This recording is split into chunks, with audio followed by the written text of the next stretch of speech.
Bonjour à toutes et tous, on m'appelle Steven et l'épisode 2 de la saison 7 de Flash est sorti et le moins que je puisse dire c'est que je n'avais pas été satisfait comme ça auprès d'un épisode depuis très longtemps par rapport à la série Flash. Vous le savez si vous me suivez depuis un moment, Flash c'est peut-être ma série préférée de la reverse, mais objectivement parlant c'est peut-être celle qui a le plus mal tourné avec deux dernières saisons qui sont pas ouf globalement parlant, mais ici ça y est, on a du début à la fin, chaque minute c'est un pur plaisir. Je vais vous donner mon avis sur cet épisode et bien entendu on va théoriser parce que avec la fin qu'on nous a présentée, mais il y a tellement de choses à dire. Bref, je suis surhypé, c'est génial, c'est parti.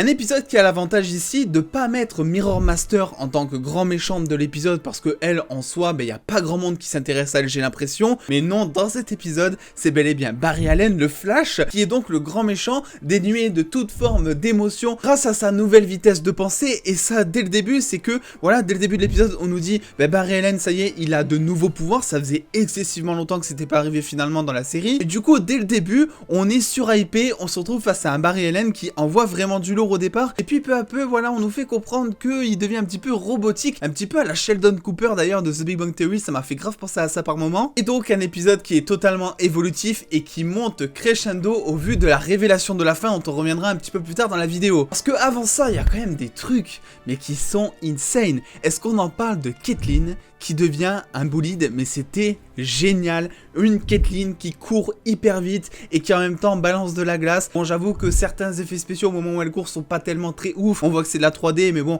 on a l'habitude un petit peu avec la série de la CW, ils ont pas totalement le budget ni le temps pour développer de la 3D correcte, mine de rien, mais c'était totalement badass en soi, avec ce fameux plan finalement où on voit Caitlyn qui a un bras plein d'éclairs et un bras plein de glace, c'était génial. Il faut aussi parler du charisme de Barry qui, voilà, même s'il est dénué de toute forme d'humanité finalement dans cet épisode, et finalement durant plus, on va dire, la deuxième partie de l'épisode, on est quand même sur un Barry qui est assez charismatique, qui se sert notamment de cette petite balle qui fait d'ailleurs beaucoup penser, je sais plus tellement comment elle s'appelle, mais à la petite balle notamment de Harry Potter, notamment lorsque Cisco il fait référence en disant que ça deviendrait potentiellement un sport, ce qui est aussi le Quidditch d'Harry Potter, donc je pense que c'était une référence par rapport à ça. Voilà, je pense qu'au moment où on voit que Barry est totalement pris au piège par l'équipe et qu'il a aucun moyen de s'en sortir, personne ne s'attendait au fait que le moment où il est jeté la balle au début du combat, ce soit ça qui dénoue un petit peu tout le truc. C'était génial, un petit twist dans l'épisode, un développement de personnage, une grosse révélation de fin aussi dont on va parler. Cet épisode pour moi était parfait, on avance également dans l'intrigue de Iris qui est finalement bloquée dans l'univers miroir finalement avec tous les autres personnages. Le méchant qui de son côté en parallèle évolue, parce que ça y est, devient totalement timbré quand on fait finalement que Barry a révélé vraiment la vraie nature du personnage. C'est assez drôle parce que Mirror Master depuis quelques épisodes maintenant fait tout pour s'intégrer dans ce nouveau monde, fait tout même pour être une figure puissante de ce nouveau monde, du monde réel, et là en un coup ça y est, elle est totalement décrédibilisée, elle est totalement mise sur le côté, du coup elle pète un plomb, et on a l'impression que voilà, elle va s'amuser un petit peu à posséder plein de membres, de citoyens un petit peu de la ville, afin de pouvoir petit à petit prendre le contrôle. Et quand je dis prendre le contrôle, pour moi ça veut potentiellement dire, alors je peux me tromper également, tout simplement kidnapper les gens réels et les mettre dans la dimension miroir pour les échanger avec leur double,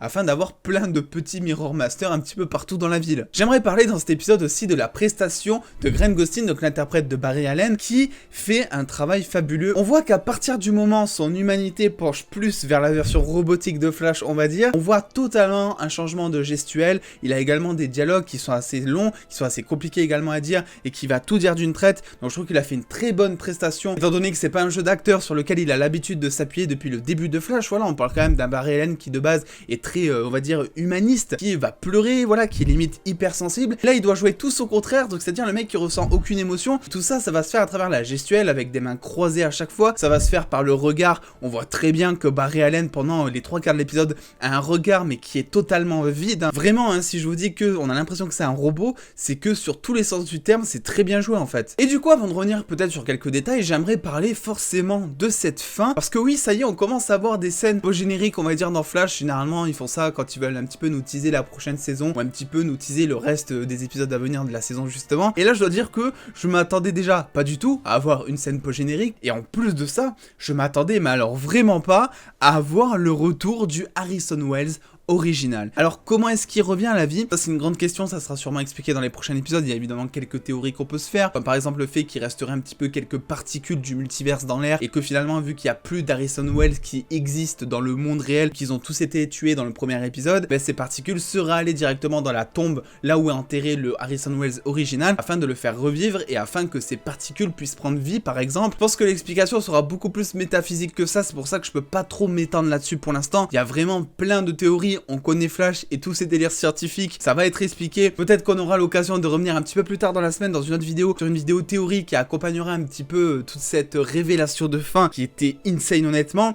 Mais pourquoi est-ce que c'est une révélation qui me fait plaisir? Parce que ça va apporter énormément d'enjeux déjà dans la série, mais notamment des enjeux que l'on avait dans la saison 1. Ça va être génial, j'ai l'impression en fait, si vous voulez, qu'on a un retour aux sources de Flash à la saison 1, et la saison 1 de Flash, je pense qu'on est tous d'accord pour dire que c'était, dans mon cas, la meilleure, dans le cas un petit peu plus de tout le monde, une des meilleures, mais dans tous les cas, c'était une très bonne saison, une saison mine de rien marquante hein, pour le héros. Oui, forcément, ça va apporter plein d'enjeux, parce que vu que c'est le Harrison Wells original, en tout cas c'est comme ça que je l'ai compris, bah, effectivement, on a déjà un Cisco et une Caitlin qui étaient très liés au Harrison Wells de base, donc là il va y avoir un petit peu cet aspect de confiance qu'il va falloir réinstaurer, étant donné tout ce que l'équipe a vécu avec toutes les différentes formes de Wells. On a également un Wells qui va voir le résultat de ses expériences, parce que le Wells que l'on voit là devait de base, c'est sûr, créer l'accélérateur à particules, et devait le créer bien plus tard. C'est pour ça que Eobard Thawne a un petit peu pris sa place dans la saison 1, parce qu'il connaissait déjà comment faire les trucs et tout, et qu'il a accéléré le processus. Donc on va avoir finalement un Harrison Wells qui va découvrir des années après finalement les résultats un petit peu de son expérience, qui va peut-être même regretter d'avoir eu cette idée de créer l'accélérateur à particules parce que ça a engendré tout un tas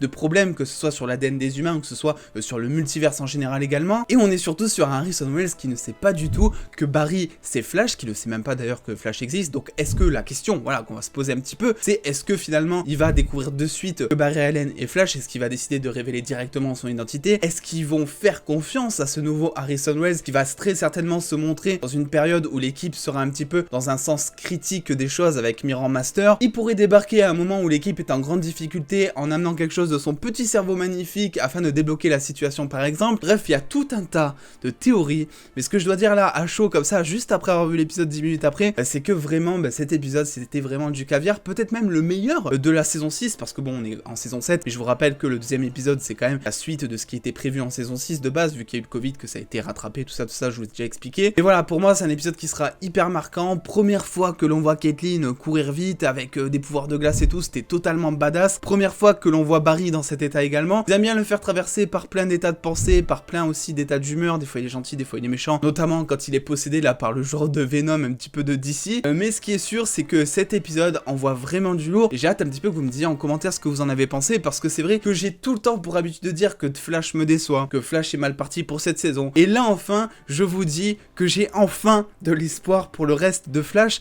Est-ce qu'ils vont faire un retour aux sources à la saison 1? Est-ce qu'on va avoir un énième retour du négatif de Flash? Ça serait totalement insane s'il nous l'apporte un petit peu comme on le connaissait en saison 1. Bref, j'ai vraiment trop hâte de découvrir la suite. Dans tous les cas, dites-moi ça en commentaire, vraiment. N'oubliez pas de lâcher le petit pouce bleu si cette vidéo vous a plu et de venir me suivre sur les réseaux sociaux. Je rappelle qu'un Discord est en description si jamais vous voulez savoir un petit peu où regarder les épisodes et si vous voulez qu'on théorise un petit peu entre nous sur Flash, mais aussi sur plein de séries et de films. On se retrouve très vite pour de nouvelles vidéos, et en attendant les dos, prenez soin de vous, faites-vous bien kiffer. Des bisous les dos.